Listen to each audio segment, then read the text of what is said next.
Welcome to my channel where I teach people how to monetize their skills and make money from home.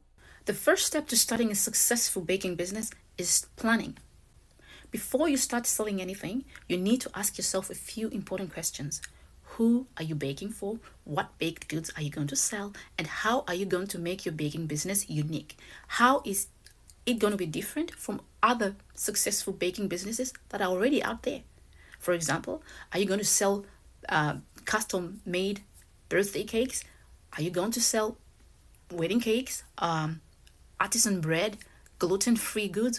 What exactly are you going to sell? Because when you choose a niche, it helps your business stand out instead of trying to sell everything. For example, this baking business only focuses on chocolate-coated cookies, but notice something important. It's not just about the cookies. Their packaging is beautiful, their colors are consistent, and their branding looks very professional. This is what makes customers trust the brand. So how are you going to make your business stand out? You need to keep that in mind. So once you know what you want to sell, the next step is to create a business plan. A baking business plan helps you understand how your business will actually work. Your plan should also include things like your startup cost, your target customers, your pricing strategy, your marketing plan, your monthly income goals. Many people skip this step, but planning helps you avoid costly mistakes. And if you need help with the process, I actually have an easy-to-follow baking business workbook that you can check out in the description below. So step number 3 is understanding the legal requirements when it comes to operating a baking business from home. If you want to start a baking business legally from home, you also need to do research about those laws in your area. Many places have what's called cottage food laws. These laws determine what food you can sell from home, whether your kitchen needs inspection, and what permits you may need. Depending on where you live, you might need a food handler's permit, a small business license, and a sales tax permit.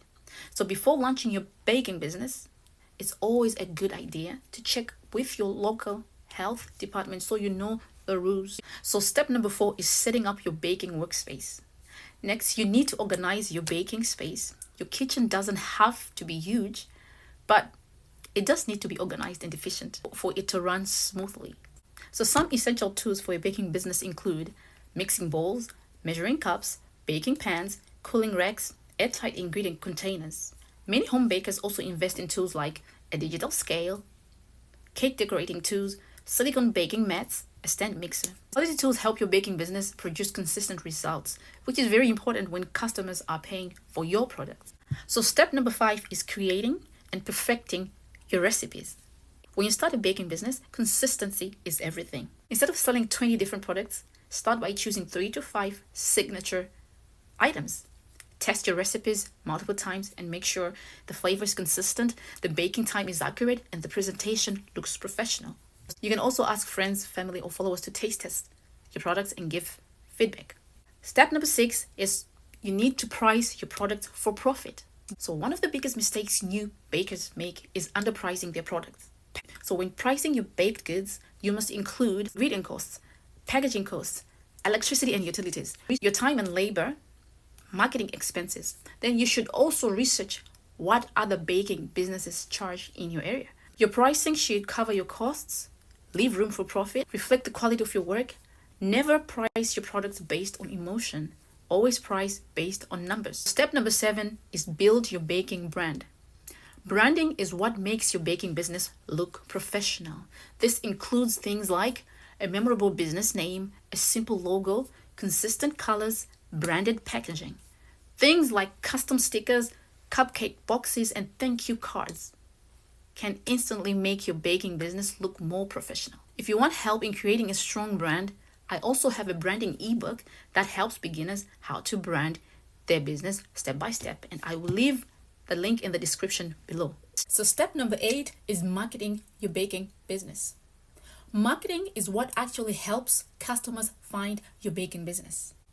Some of the best ways to find customers for your baking business include posting on social media, sharing behind the scenes videos, selling your product locally, for example, the farmers market, local events, and word of mouth.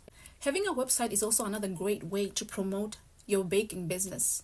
This is where people can find your menu and maybe they could place orders. If you want a detailed step-by-step guide on how to start a baking business, I have a full blog post on my website and I will leave the link in the description below. I'm going to show you some examples of baking businesses that are doing very well. Now, this is one of my favorite baking business ideas. This is a cupcake bouquet, and as you can see, the cupcakes are decorated to look like flowers. Instead of giving someone a traditional flower bouquet, people can gift edible bouquets made out of cupcakes.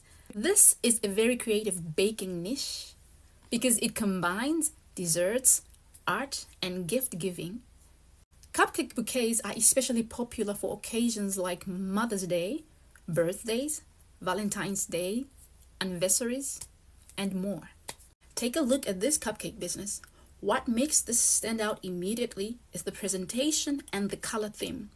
As you can see, the cupcakes are decorated in beautiful purple shades, which makes the presentation even more eye-catching. This is a great example of how a baking business can stand out, not just through taste, but through visual presentation. When people see something like this on social media, it immediately grabs attention. And that's very important when you're marketing your baking business online because people buy with their eyes first. This is why branding and presentation matter so much when it comes to a baking business. Now, here is another great example. These are mini cakes and they're displayed on a rotating stand. Mini cakes are actually becoming very popular because they are perfect for small celebrations, birthdays, personal desserts, or even gifts. Instead of buying a large cake, customers can enjoy a beautifully decorated small cake just for themselves. For a home baking business, this can also be a very smart niche because mini cakes often have higher profit margins and they are easier to produce in batches. So choosing the right product idea can make your baking business even more profitable and easier to manage. This is a great example of how you can make your baking business stand out. Sometimes it's not about baking something new, but it's about presenting it in a unique way. So as you can see, there are many directions you can take when it comes to starting a baking business. The key is finding a baking business idea that matches your skill, your creativity, and the type of customers you want to attract. If you enjoyed this video and want more videos about making money from home using your skills, make sure to like this video, subscribe to the channel, and I will see you in the next one.